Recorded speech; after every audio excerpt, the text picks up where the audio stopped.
It's a child. Yeah, it is. Oh, there we are. Haha. Hi. Hi, how are How you? how are you, friend? I know, it's so nice to see you. It's so nice to see your face. I know, it's so crazy. This is so crazy. Oh, you trimmed your bangs recently. I I saw that. did. Yeah, How did well, you do that? it's these quarantine times, or I'm learning all sorts of skills. For instance, give myself a gel manicure. Oh, very nice. I I'm saw going that. to I'm very I'm going to impressed. learn how to groom my dogs, and I gotta have to lean into the hair and the roots, and it's just gonna be what it is. But yeah, I saw a video on YouTube, or I watched a few videos on YouTube. I ordered some barber scissors, and I trimmed my bangs and my fringes. I'm super impressed. I would be terrified. I would be terrified. I'd be like, one hair at a time. Well, it's a little, I was at first, and then I got a little overconfident. Um, and so then I was like, I need to quit while I'm ahead. I thought to myself, what's the worst that can happen? It grows out over the next few weeks, and Right, y- you right. know, Yeah, yeah, exactly. That's so true. Yeah, the roots are the thing. I yes. feel like all these chats, like as they go on, like I'm just gonna get higher and higher into the screen. Yeah. Oh, that's a good call. Actually, I'm trying to hide mine right Right? now. That's good. Right? It's like hats in every video, but I mean, honestly, it's like I have, You have like the uh, cutest hats too. well, I have an entire hat wall, I know, I love it. But you but like and Doug is into them too, right? Doug's into hats too. Yeah, we share some of them. Cute. I feel like, in the whole scheme of things, I think having bad hair is the least of my worries, considering I have my health. So thank goodness for that. Indeed. Absolutely. Absolutely. 100%. For sure. Yeah. I don't know. How have you been during this? Have you been able to uh, go outside? I know we're very quarantined here in our apartment. We haven't been out for 5 weeks now. So, We I take the dogs out 3 times a day, and I take them right across the street. I have a park right across the street from my apartment, and I take them out 3 times a day, and that's it. That's the only time I leave the apartment. And laundry once a week, down in my basement, or down in the basement of my building. And we get groceries delivered. I don't want my husband to leave the house at all because, we both kind of have some underlying issues that could be, you never know what could or couldn't be problematic. And right. I want to really play it safe. Yeah. And, it's like we have food and wine and we can make music. And honestly, it's like we have no excuse to leave, so we're just going to stay in, and it's the least we can do. My God. Yeah. Well, but that's exactly it. I mean, I think like, my mom's 78 and, Teo is young, he's 10. And I just don't feel like if I have the ability to stay in and I can, then I need to not only to Hmm. protect my family, but to just continue protecting everybody outside and Yeah. do what I Yeah. can. Yeah. Yeah, It's absolutely. crazy. I agree. It's frustrating to see people who are still kind of outside and even with like their young kids and things. I'm Oh, curious I like don't, what goes yeah. through their mind, I don't know. I I don't don't understand it at all. I don't understand it at all. And it's just not, initially when this all went down, I had an initial panic of, oh, what am I going to do? I had a selfish initial panic of like, oh, all my jobs and what am I going to do for me? And when I realized that it was so much bigger than that, and that everyone was going to be in the same boat and in the same, it's kind of this neutralizing factor, which is everyone is struggling in some way or another with this. yes. And the more we can just do the small things we can do and lean into the the world is telling us to pause. The world is telling us to slow down the way we've been behaving, and we have to just lean into it. Yeah, well, and there's no other choice, right? Fighting it at this Yeah. point is just creates more issues and also drags it out, frankly. Yeah, exactly. Right? Exactly. No, Yeah. I hear that. So I have one really fun question that kind of like ties in this whole quarantine thing that I got from Okay. Anna, this lovely lady Anna who sends in great questions, and she's asked this before, and I think it's great. So I'm asking it all the time, which is, if you could quarantine yourself with three of the characters. So I know you're singing a lot of your own music because you write your own music, but back when you were doing like a lot more characters, and I know you still do theater work and everything, what three characters would you quarantine yourself with? Like in all the history of theater, or that I've played? The ones that you've played, the ones that you've played. Oh I mean, gosh. honestly, like I don't personally care. You could choose whatever you want, but I think it's fun to think about the ones you've played because Okay. you know those the best. Okay. I would say um Sarah Brown in Guys and Dolls. Like she'd take care of some stuff. Yeah. She kind of might be a drag, but and then I would say Alice and Alice in Wonderland. Mhm. And then I'll say Sheila and Hair. She'd be a party. You got to have somebody that's You know going what to I keep it up. mean? Yeah. Yeah, and it's just like between the three of them, everything would get done. Right. That's exactly it. Everybody has like the same sort of process. People are like, okay, I need one person who's going to at least know how to cook. Yeah, well, I don't Yeah. cook. Thank God my husband does. Somebody who's going to like take care of my food, maybe Yeah. a doctor. Yeah, exactly. Yeah. Oh, that's a good call. Yeah. Right. I was like, did we play any doctors? So that's really fun. Cool. So like for people, I'm just thinking like for the people who are watching. So you and I, we went to school together. We went to Juilliard together. Yes. So you were a year younger than me. You were the year below me, right? Right. Correct. Exactly. I was coming up right behind you in the next year. And God, it feels like so long ago, Morgan. Like Yeah. what were some, do you remember some of the shows that we did? Did we have any that we actually did together? Well, first of all, I want to tell a little tidbit of facts about Juilliard. So the undergrad program, I don't know what it's like now, but Ed Berkeley was our acting teacher director at Juilliard in the opera department. And you and I, when we would do shows and scenes, he was really emphatic that no one take on things that were too big for their age, which I actually really respect. But when you're young, it's boring. And so all we were doing was like very strange avant-garde Baroque. Right, remember? Yes. Yeah. Oh, yeah. And then, we didn't get to do a lot and sink our teeth into things, which was very frustrating. I think maybe I would have to ask Lena, my best friend from that era, because she has a memory, like she remembers everything. But I remember we did the thing where maybe you and I shared a pants roll. I was like a mezzo at the time. I remember. And we did the Tenderland. We did Dido and Aeneas. Oh my God. I think we were in those together. So I remember when you guys were singing, because I'm sure there was a time, because like when we were freshmen and sophomore and you guys were juniors and seniors, like we would have done the chorus and things. And so I remember we had one chorus where we were all like rolling around on the floor together. You guys are probably like singing together. Always. Oh my gosh. Always. Fun times at Juilliard. Yeah, it's funny. I don't have a ton of friends from that era because I like to say that the Juilliard School is incredible for so many reasons, but it doesn't necessarily like breed friendships and community. It's not like a college experience where you're going to football games and having parties. I mean, I don't remember a single kind of social setting. Right. And you and I kind of found each other like again years later. Yeah. And I have just a couple friends from those Juilliard years.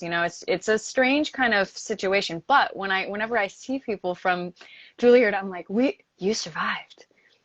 Yes. I survived. We have each other. You know what I mean? Exactly. And it's like, we were all there at one point, then everybody kind of goes out and does things, and then those who kind of find themselves, meeting again like we did. And of course, like I remember I would always hear from, because there's always like 7 million degrees of separation, right? Now, yes. Somebody saying, did you know Morgan was doing this? And did you know Morgan was doing that? And I was like, oh my God, that's so cool. And I always remember thinking, I'm so happy for you because I know that like what you're doing now is such a love for you, right? It is such a passion. And for me, like, it doesn't matter where you go to school, right? It matters like that you find that path, right? You find what you love and that you're really able to do it. And I know that that's what you're doing. And so it's so freaking cool for me to see that. Yeah. And it just makes me happy because I feel also that you are happy. Yeah. Right. And that's, and that's like, that's just like a thing for me. I just like to know that people are okay, that yeah. okay. Yeah. And it's not always the case in this business. Yeah. No, it's a very, very difficult. Yeah. I was talking to an actor friend of mine. You might have remembered Deshaun. He was there around the same time. He was my year group. Oh, okay. Anyway, we were talking the other day and he was saying the same thing. Like, sometimes people sacrifice so much of their life in the beginning of their careers. And, and he had made the choice to go back to LA actually, instead of staying in New York. So it was just really interesting kind of talking to people about their journey. And so I'm actually really curious because even though I know sort of what you've been up to, I don't know how your journey was when you left school and kind of when you got to where you are today. I know you've had some incredible experiences and in terms of being a businesswoman, you're so wise and super savvy. And I think the experiences you've had have created that probably in you. So I'm really curious to know Thank you. how that's been for you. Well, you know, it's been a circuitous path. You know, it's just there is the it's non-linear development. I'll say that, you know, and so it's not anything I would have planned. I didn't know that I was going to be here. When I was at Juilliard, I kind of figured pretty early on that I wanted to do musical theater. Mm-hmm. And, you know, there's not really a path for it from there. You kind of have to make your own path when you leave. Yeah. But I thought to myself, oh, this shouldn't be that hard. I really underestimated the entire endeavor. And I was like, you know, I have a degree from Juilliard. I work really hard. I was a big fish in a small pond in my hometown. I should be fine. And then you get out in the big bad world, and thankfully I got an agent right out of college, but that's pretty much it. I didn't have a musical theater book. I didn't have a look. I didn't know how to audition. I didn't have experience. I didn't know what I was in for. And I really, so that I had to get that real life experience, like in real time. Like nobody can fast track that. Mm-hmm. You may come out of Michigan or CCM with a fully ready for all of it, and with a perfect book and a perfect look and a perfect voice and all that. And maybe you'll make it quickly, but the real life experience is going to catch up to you. You got to find it. You got to experience that and live through it. There's no way except through. Yeah. So all that to say, you know, I started auditioning and getting rejected left and right. And I was bartending and waiting tables, and I was tutoring, and I was babysitting, and I was catering, and I was doing everything. I was living in, like, you know, living that true New York actress experience. And I would get a little role, and then I would get nothing, and then I would get a little bite, and I'd get nothing. Right. And I started to do workshops and new works, and realized that that was kind of where the door was. If I was gonna, because I could read music and I could learn things really quickly. That was obviously something Juilliard gave me. And so, hello, Miss Cox. Yeah, thank you, Miss Cox. Oh, R.I.P. Yeah. And, you know, I mean, it was, I realized that composers and music directors were who appreciated me. That maybe I wouldn't get hired at an audition, but I would get hired because somebody would say, you know, Morgan can sing it, and she can learn it fast, right? So I started getting in rooms and going and doing a lot of regional theater and getting leads out of town and learning about that. And I just thought it would never happen. I mean, it took me 9, almost 10 years to get my first Broadway show. And, you know, I've had people through my life say, oh, well, you obviously are a bad auditioner. You were doing something wrong. That's why it took that long. And I think that... You're like, thanks. Well, thanks for that backhanded non-compliment. Cool. It's super helpful anyway. Super unhelpful, and also it's past. Oh, no, I think that, like, I was absolutely meant to suffer / struggle / grow in the time that I was supposed to do it, you know? So I got my first Broadway show, which was The Addams Family, in the workshop phase. And I remember, like, I would always, like, volunteer to do everything, because I thought, if I make myself so valuable, no one will be able to replace me. Right. Fun fact, everyone's replaceable. But I stayed on in the workshops. I did Addams Family, and after that, the next 3 Broadway shows came very quickly once the door was kind of open. Right. And yeah, and then in terms of how I got to where I am now, along the way during Addams Family, I started a band. Mm-hmm. And I started playing gigs, and I didn't really know what I was doing at all. Like, sometimes I look back at my footage from my very first gig, which was 10 years ago, and I'm like, what is this show? It's so horrible.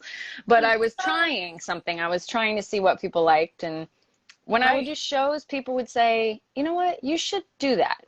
I don't know what it is, but you should do that. Mm. And so I would do it, and I wanted to get a record deal. And much like trying to get a Broadway show, it was a circuitous path. And it took a long time. I auditioned for every single label in the city and in LA. They all said no, including the one I ultimately got signed to. Wow. every single label rejected me. And I got a music manager, and I just started kind of chipping away and knocking on doors and trying to find the right way in, you know.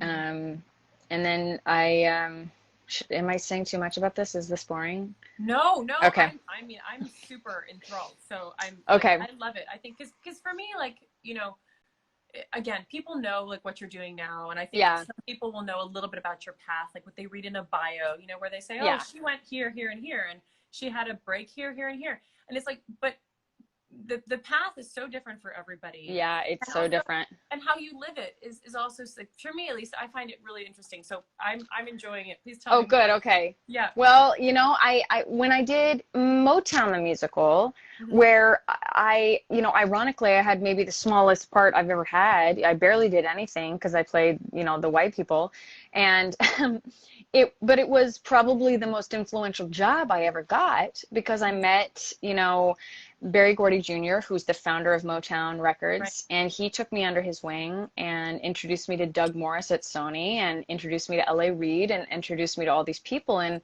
he saw something in me and was my champion in a way that you could never ask for that or arrange any sort of thing in your life that would culminate in that kind of meeting.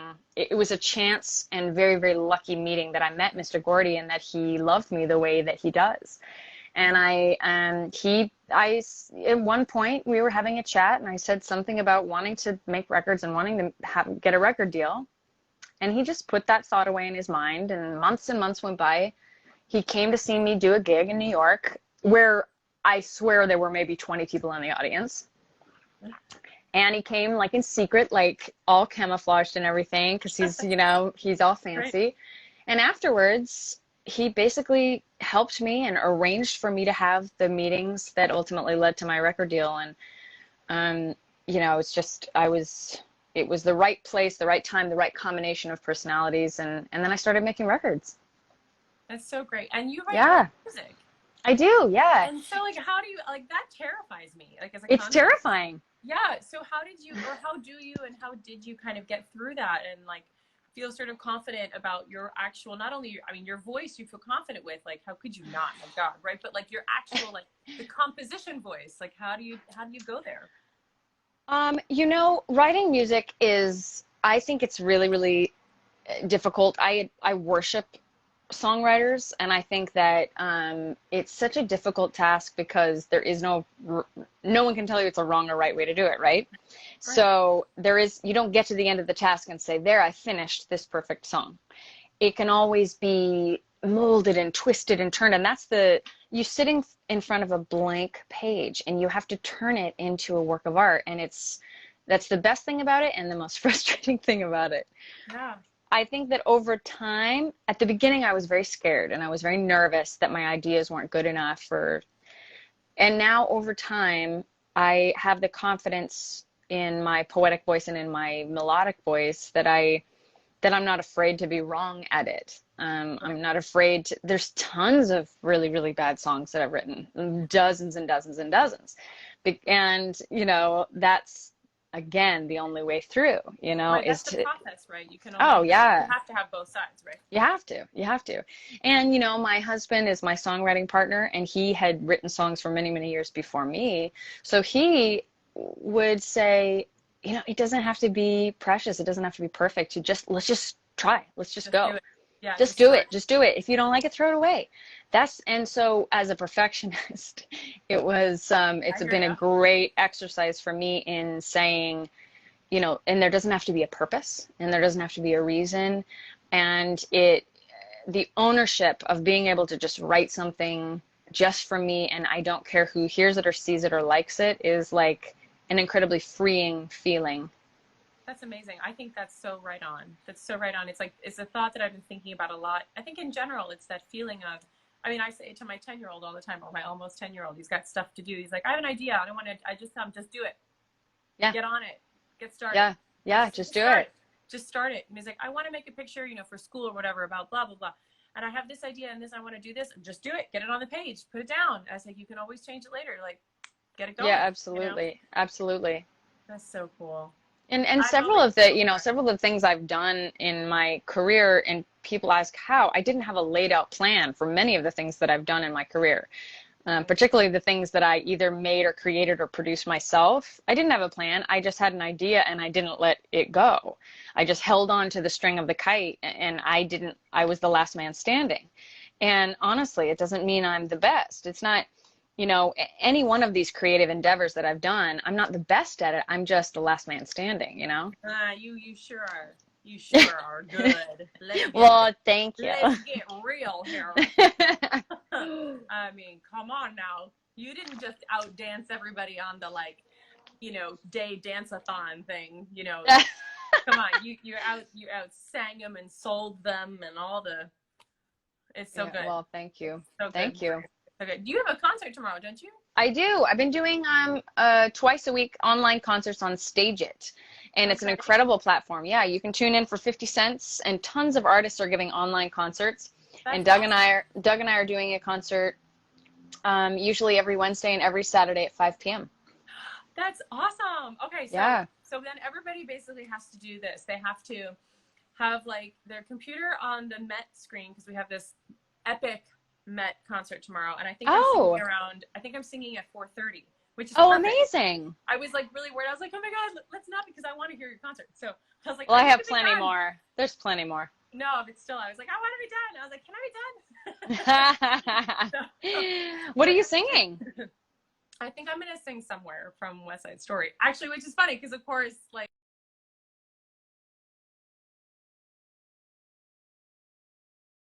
with an amazing group. Oh, I'm frozen. Am I still frozen? Oh, you're back. Okay.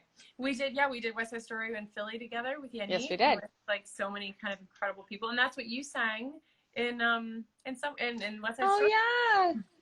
Yeah. So that'll be fun, and so many people are doing different things. Some people are going to sing and play the piano, and some of them have their husbands or wives or partners with them who can either accompany or sing duets with them. So it's going to be I think it's going to be very epic. That's amazing. Yeah. But exciting. It'll be sort of like watching, the Oscars or something, where you have the TV on for 3 hours straight and just keep on, you get up whenever you can, grab a snack, come back down, sit down. Oh, I love that. Yeah, I'll definitely tune in. Yeah. That's amazing. Fun. It'll be fun. So your concert is tomorrow at 5. Uh-huh. And, okay, so I'll need the link later, but I'll post it because I want to make sure people see that. Yeah, absolutely. So I have another question. Yes. I know that this sort of alter ego of yours existed when we were in school together, and I didn't realize how much traction she got. You're getting Peggy with it. You're Peggy. So Peggy. Okay, yeah. I saw somebody ask about Peggy. Peggy's a lot. Peggy's a lot. So Peggy, how Peggy got, out of the theater was when I was doing Motown on Broadway. I had nothing to do, so I didn't have any I had a couple little bit parts, but basically I was either in the back or off stage a lot, and I was very, very bored. And so idle mind is a devil's workshop. Right. And I would always improvise, because I did a lot of improv training in my years after Juilliard. Before I got on Broadway, I decided I wanted some acting and improv training so that I could, just develop more skills. And I wanted to do commercials, and I wanted to do all sorts of things. So I took a bunch of improv at Upright Citizens Brigade. And so anyway, long story short, during Motown, I would constantly improvise this character and do ridiculous things backstage, and we would tape them. And so Daniel Watts, my friend, named her, and basically, she turned into this roasting character. So she... Right. Like Jiminy Glick or Ali G, she basically is really mean with a smile on her face. And so I've been roasting Broadway actors and actresses, and we've turned it into a podcast, and it'll also have a video component, and we do videos for Broadway World, and it's like my little hobby. It's so silly, but it's so fun. It's super fun. She's really funny, and she is. She's sassy. Well, she says the things that everyone really does want to say. Right? You know. Yeah, the filter is miles It's away. Not there. Right, yes. Totally. Yeah, the podcast is called Getting Peggy with It, and it's on Broadway Podcast Network. So we just launched it like 3 weeks ago, and so you can listen to episodes and you can watch videos on the her Peggy Instagram, and it's totally my little hobby. Oh my God. Well, if Peggy ever wants to sing a duet, I would be up for it. Oh, are Yeah. you ready? You ready to be roasted, Isabel? I would Are you up love for it. it? Are you kidding? She'll say all the things that I probably think already. And I would be like, yeah, that's so true. That's so true. Right. Oh my gosh. Oh, say all the things that are going on in my mind anyway. Yeah, probably. It could be a little Barbara Walters. If I break down in tears, it'll be perfect. Oh, it'll be perfect. Yeah, she won't care at all. Exactly. You're like, really? I'm not even getting you a tissue. What? Exactly. So the last thing I want to ask, because I'm a big, gigantic foodie. Uh-huh. I know you're vegan, yes? Yes. Okay. And well, you just said before that you're not the one that cooks. That's totally fine. But like, what are some quarantine, guilty pleasures? We have a similar guilty pleasures. We talked about the popcorners. I think I texted. Oh my God. I ordered a case. Popcorners, y'all. I did too. Oh my God. They're my guilty pleasure. Oh my God. So I like to call it plant forward, because I think that it's, I think sometimes the vegan word is a little like intimidating, and it has a negative connotation, but I like to say to people like plant forward, which is, the more plants, we eat, the better. And if you want to try, I think if somebody is like interested in going vegetarian or going vegan, even if you try it once a week or you try it a couple meals a week, I think it's so great for the environment, and it's so great for your body. And I love, love, love the way that I feel. I'm an animal fanatic, so I also like that it doesn't hurt any animals. But my go-to snacks are popcorners. I love making my own popcorn. I do it almost every night. How do you do that? How do you make it? I have a thing called the swirly pop. Oh my God. You can get it on Amazon for like $20, and then you watch it and it goes around. I make popcorn with just some olive oil and sea salt. I eat like hummus and veggies every single day. My husband like throws down in the kitchen, so he cooks 3 meals a day. I have my green shake every morning. And I saw that the other day on Instagram. It's funny because I had like a green smoothie this morning, and I was like, what is it, the same green thing every morning? Every morning I have my green shake, and coffee and wine. I mean, that's my main quarantine guilty pleasure is wine. Yeah. Which, when I'm normally on the road, I don't drink any wine. I can't drink wine when I sing. So when I'm on the road, I don't drink any wine. So it really does feel like a real guilty pleasure, because I typically don't have very much. But now that I'm home, I'm like, well, here I am. You're like, right. Open up another bottle. Yeah, open up another bottle. Let's do it. Why not? Because we have nowhere to be. Yeah. Oh man, I know. The popcorn is funny. I ordered a case of it yesterday too, and this like 16 bag, like the big ones, 16 bags in this case, and I'm like, wait, which flavors? I got the kettle corn. Oh God, yes, the kettle corn. It's everything. You guys need to get into Popcorners kettle corn. It's seriously. It's like crack. It is. You cannot. So here I was yesterday, and I was like, I'm going back to the questions. Yeah, no, I was like, I'm gonna buy these, the popcorners, and it's gonna be fine. My mom's not gonna like it. She's probably gonna be like, ew, what's this gross thing? Uh-huh. My son was probably gonna be like, maybe not. So I bring it out. He's talking to me about school, and I'm munching away. And then my mom walks in. She makes a mate, because we're Argentinian, right? So she's having a mate with me, and he's still chatting. And then she goes and like takes some from the bag, and then he takes some from the bag, and then they both go, ooh. Oh yeah. They're like, these are really good. We were done with the bag in like another 5 minutes. Oh yeah. Well, I guess I'm buying another case probably sooner than you think. I was just looking through these questions to see if there's anything I should answer, even though it's your live. No, but please do. Somebody said, do I teach online? Yeah, I'm going to be posting some. I've been asked that a lot, and I usually don't have a schedule for it, to kind of. So I'm hopefully going to post like a way to book lessons and coachings with me. I know you coach online, do you? I do. I teach a lot, actually. I've taught before, like for a few years anyway, and I love to, like, whenever I go and I do concerts and things, I'll do master classes and stuff like that. Yeah. So I do teach online, and I teach over FaceTime, and it works pretty well. I mean, it's you essentially work phrase by phrase, and you work a lot of technique. Because that's kind of what this medium lends itself for. Yeah, yeah. but it's been working out really well, and I like it. I enjoy it. Yeah. It's fun. By the way, somebody asked the Peggy details. If you want to follow Peggy on Instagram, it's at Greetings. It's Peggy.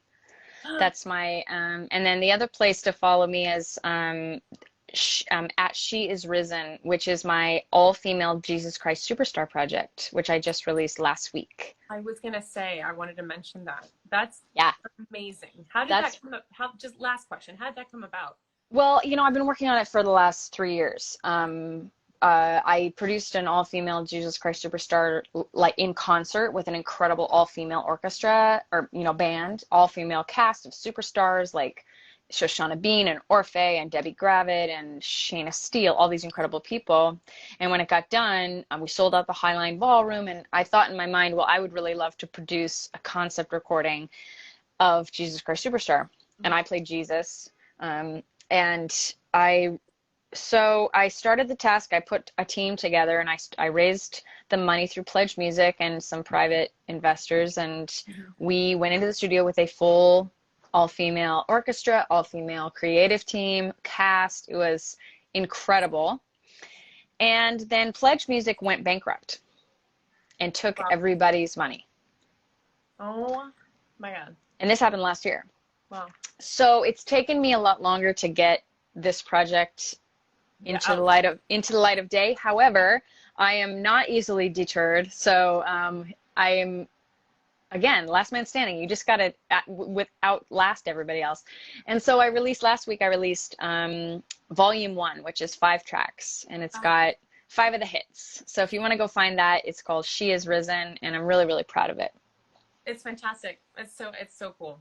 It's so great. I'm so proud of you. Thank you. I'm so proud of you. By the way, I forgot to tell you, when I went, I was invited to go see, it must have been Così fan tutte at the Met. Oh my God. And years ago. No, only a couple years ago. And you and I hadn't really we had maybe seen each other in passing or something, and we were kind of reconnected. When would that have been that you were Cherubino? Oh, well, I did the new production of Marriage of Figaro, which would have been, Marriage of Figaro. Yeah. Wait, you were in Così as well? That would have been years prior, though. So. Oh, this was Marriage of Figaro.